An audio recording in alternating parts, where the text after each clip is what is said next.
Hello everyone, welcome back. Today's video is going to be about Windows Active Directory. We're going to be setting up a Windows Active Directory home lab from scratch. We're going to be using Windows Server 2022 and Windows 11 Pro for the client machines. This home lab simulates a real-world Windows Active Directory environment using VMware Workstation. It consists of two Windows Server VMs, one that is going to serve as the primary domain controller, and the second one that is going to act as a backup for failover scenarios. Through this setup, we're going to be gaining hands-on experience on Windows Active Directory management, domain controller, organizational units, user and group management, and group policy basics, as well as remote desktop protocol. Like before, I'm going to be leaving the links of all the resources we're going to be using in this video. So we're going to proceed to open our VMware Workstation, where probably the first thing we will want to check is in virtual network. We need to make sure that the network for our VM server is set up as a bridge because we want to share the internet with the host machine with the Windows server. Since that's done, we're gonna proceed to create a first primary domain controller. We're gonna choose to install later,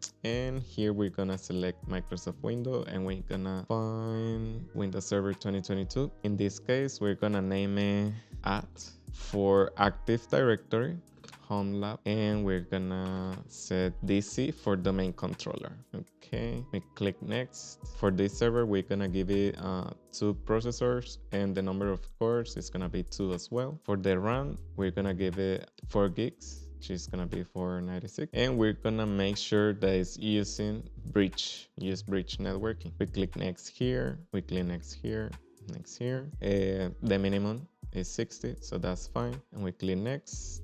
And we finish. So that will be our first VM. So we're just gonna create a new folder here to organize our setup. We're gonna call it directory home lab, and we're just going to put it in there so we can have everything organized. Now that we have our first VM setup, we're going to start with the installation for the Windows Server 2022. We're gonna locate our ISO image, our ISO server, and let's power the VM. Make sure you press the key fast. Okay, so let's start with the installation. This is very simple. Click on install. We're going to choose the second option, which is Windows Server 2022. This one, it comes with the desktop experience or GUI. So we're gonna select that option. We click next. Can click custom here if we need to probably format or create a new partition. And we click next. And we just wait until the installation finish. After the installation has finished for the server, we're gonna continue setting up an administrator password. And we're going to use our password here. And as we can see, we are presented with our server management dashboard, and that will conclude the installation. Now we're going to proceed to set up the primary domain controller. So now we are going to install the Active Directory domain services, and we're going to promote this server to a domain controller. We're going to add roles and features. We're going to click next here. We're going to click next here. We're gonna make sure that our server is here selected, and we click next. And here in this list of roles, we're going to select our Active Directory domain services. We add features and we click next. We click next here, we click next here, and finally we can click in install. After the installation is finished, we can proceed to close here. We see a yellow notification here, so we're gonna click promote this server to a domain controller. Here in this screen, we're gonna click on Add New Forest, and we're going to name our domain at lab for Active Directory lab .local. And we're gonna click next. We're gonna set up our password. We click next, and we click next here. Okay, we click next in this screen. We're gonna continue clicking next here until we reach our installation button, install. We wait until it reboots. Close here, and our server is going to reboot now. We wait for it to come back, and now we're going to make sure that everything has been configured correctly. So if we're now going to tools and we go to Active Directory user and computers, we should be able to see our forest, which is our domain. Here we have our adlab.local. We have users that are here configured by default. We also have computers. We can move on to the next step now. Let's proceed to create a test user just to check everything is working perfectly. Let's create a new user here, and we're gonna name it John as a last name Mac, J Mac, and we're gonna give it a password. And we're gonna uncheck this for now. We just want to test. We don't want to change the password when it first login, and finish. Okay, John Mac. So we have our first test user. We're gonna proceed to the next part now. We're gonna proceed to enable remote desktop on our server. We can go now to local. In local, we're going to see remote desktop here. It's currently disabled, so we're gonna enable. We're gonna give it allow remote connection to this computer. Let's apply. So since we're gonna do a test with the user we just created, let's select the users that can do remote desktop. Let's add John, right? Since we just created John, let's add John and let's check names. Okay, that's it. And let's click OK and OK. Let's click enable. Okay. So our remote desktop is now enabled. So we are now going to set up the first client machine. And when we finish setting up the first client machine, we're gonna log in as the user we created. And we're gonna try using remote desktop from the client machine to the Windows Server. Let's continue with the installation process. Let's now choose a new virtual machine. This one is going to be, we're gonna be using Windows 11. And we're gonna name this one for Active Directory client. And since we're going to set up two clients, this one we're gonna name this one. I'm gonna click next. Okay, so this one is for the TPM. So we're gonna set up a password here. And we click next, and this one we're gonna give it 2 processors as well. Here we're going to give it 4 gigs, and we're also going to set this one as a bridge. So we click next, next here, next here, next here, and we finish. Let's put it inside our folder. So let's set up the ISO for this one. That one will be Windows 11. Click OK, and we power the VM. So we're gonna go for the installation process. Use, install, and agree with everything. So we don't have a product key, so we're just gonna click on I don't have a product key. We're going to choose Windows Pro. Next, the user license agreement. We click accept. We click next here, and we're just going to wait for the Windows installation to finish. So I'll come back after that's done. All right, so after our client machine have reboot, we're gonna finish the installation or the setup. Click next here, yes, skip. All right, so we're going to name our device add client 01. Since this one is the first client, we click on next. We're gonna click on setting up this for work. We're gonna click on signing options, and we're going to clean domain join instead. And for a temporary name, we're gonna say client admin, and we click next. And let's set up a password. You click next. Let's confirm. I'm gonna go through these security questions and I'll come back.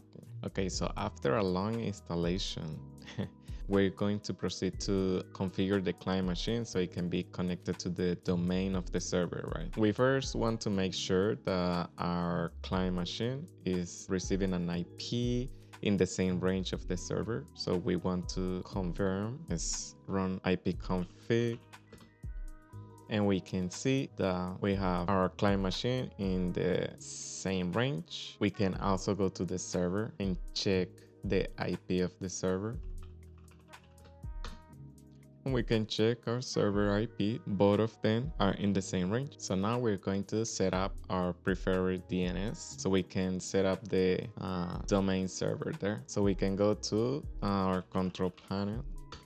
Let's set up this in large icons, and let's go to our network and sharing center and change adapter settings. And we right click here, and we want to locate our internet protocol version 4, check the properties, and the only thing we're gonna do here is set up preferred DNS, which is going to be our server 192.168. Before we step out from here, we're going to disable the Internet Protocol version 6. So we just close here. After we have done that, we can proceed to join our domain server. For that, we just go to settings and we go to our system, and we can go to about, and we go to domain or groups, and we select here in the tab computer name, we set change here, and we can see that we have work group. So we want to select the domain to join our domain. We want to type here the name of our domain, which is @lab.local. We click OK, and we're going to select our admin account, the one we set up in our server, which is and the password we set up for our server. Click OK. We get the welcome to the @lab.local domain, which is our server, and the computer will have to restart. So we're gonna accept that. Please close, and we restart now the computer. We can start session again. We can log in again. So now we're just going to make sure that our client machine can resolve the preferred DNS of the domain server.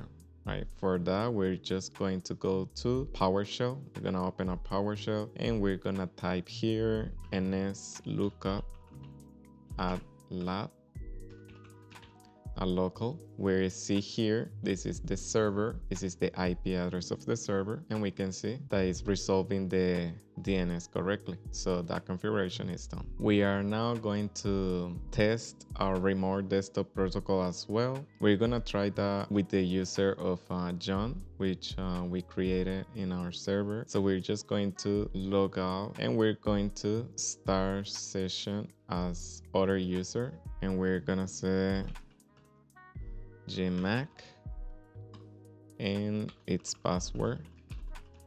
And what we're going to do is to try to connect to the server through the remote desktop protocol. The IP of the server, once again, is 192.168.1.190. So we attempt to connect, and it's gonna ask for our password. We click on OK. It's gonna generate a certificate. We click on yes, and there you can see that we have access to our server. So we put here our password now.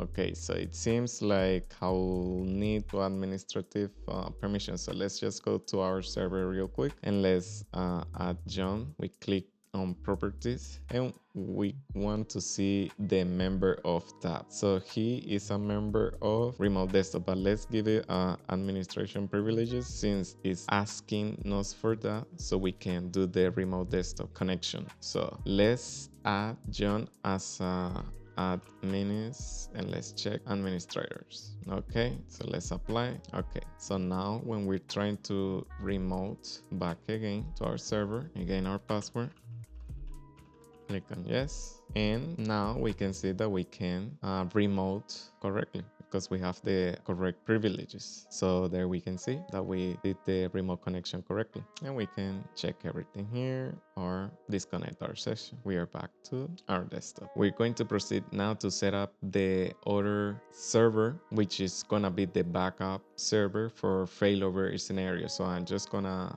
start doing that, and I'll come back once the server is configured. It's gonna have the same settings, but we're just going to set up the preferred DNS so we can have it as a backup server. So I'll come back once the installation and everything is done. So now we are in the second server, the one we're gonna be using for failovers. Okay, so what we're going to do is give it a static IP address, and we're gonna make sure it's in the same range of the main server. So we're going to go to control panel, and we're going to network and sharing center, change adapter settings, and we're going to properties, and let's go to the IPv4, and we're going to set a static IP address here. So we're going to set this one for 192.168.1. So the main server is 190. We're gonna set this one in 191. Subnet mask, it's gonna be 255.255.255, and the default gateway, we're gonna set this one for, and we're gonna also set a preferred DNS here, which is gonna be the main server. We're gonna click OK. We're gonna do the same thing we did here for the client machine. We're going to disable the IPv6. We're gonna close. Now that we set up the static IP for the second server, we're going to proceed to join the second server to the domain server. So we're just going to go again to our settings, system. We're going to go to about, and we're going to go, we can click here and rename this PC, or we can click on rename this PC here. Advanced is the same, and we click on change, right? We click domain, we click here, then we enter the name of our domain, which is @lab.local. We click OK, and it's asking us for our admin user, so we're gonna put @lab administrator. Make sure you spell it well. Administrator. Okay. Our password. Wait to see if it's successful. Okay, and the server will proceed to restart now. After our server have been rebooted, we sign in, and we're going to proceed to add features. We're gonna now add the domain. We click next here, we click next here, and we click next here. Now we're going to choose our Active Directory domain services. We add features, we click on next, next, and install. After the installation is complete, we close here and we go to the notifications, and we promote this server to a domain controller. Now for this one, instead of adding a new one, we are going to add a domain controller to an existing domain, which is the first option, right? We're gonna, here we should see the name of our domain, which is @local. We select it, so we click OK, and the current user, we're going to select that local administrator, our password, and now we can click next. Now here we make sure that the domain name system and the global catalog, they are checked, and we're gonna proceed to put our password here. So we click next, next here, we click on next, next, until we reach the install button, and we click on install. So once the second server has been rebooted, we're going to sign in back again. And this server should be configured for replication, which means that every user or every configuration that is being set up in the main server have to be replicated in this second server, because we're going to be using this second server as a failover, which means that if the main server for whatever reason fails or shuts down, we have our second server, which is going to allow us to continue working. So we want to confirm that the replication have been successfully. So for that, we're just going to go to the PowerShell, and we're going to type here rep admin show rep, and here we can see that the replication have been successful. Now this here is the name of our main server, computer name win f5.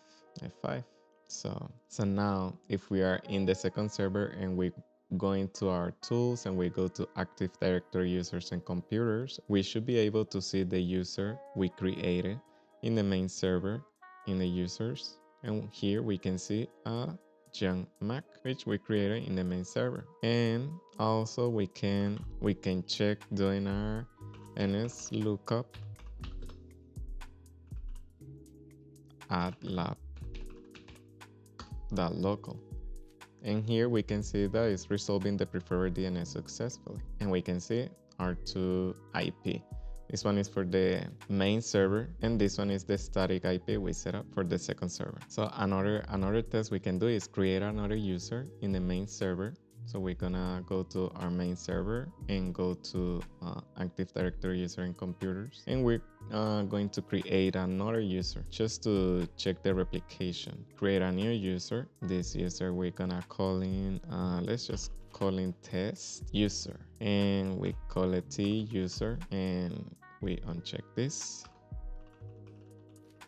Now we are going to see if this user has been replicated in the second server. So we are going to go to our second server. We're going to refresh here, and now we're gonna see our test user down here. So we are now going to create a new group policy object. We're gonna do this on the main server. We are going to go to tools, and we're gonna go to group policy management. Let's expand our forest here and see our domain.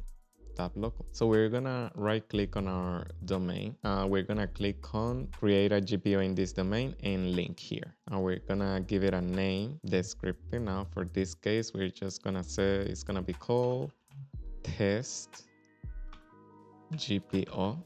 Let's click OK. So now we're going to go to, and let's go to tools, and let's go to Active Directory users and computers. Let's right click on our domain, and let's click on new, and let's create a new organizational unit. Let's call it test OU. Now here we can create another user, or we can go to the user. This one that we created that is called test user, we can just move it to our new organizational unit, which is called test OU. So let's right click there. So now we should see our test user here. So for this one, what we're going to do is just an example of how the group policies can be applied. Let's say that for this organizational group, we're going to remove the ability for them to go and open task manager, right? So we want to go to our group policy management, and we right click the test group that we created, and we click on edit. So we click on policies. We're gonna click now on the administrative templates, and we're going to see the system now. And here we're gonna see the Control Alt and Delete option, which is the access that's gonna give us for the task manager. And we're going to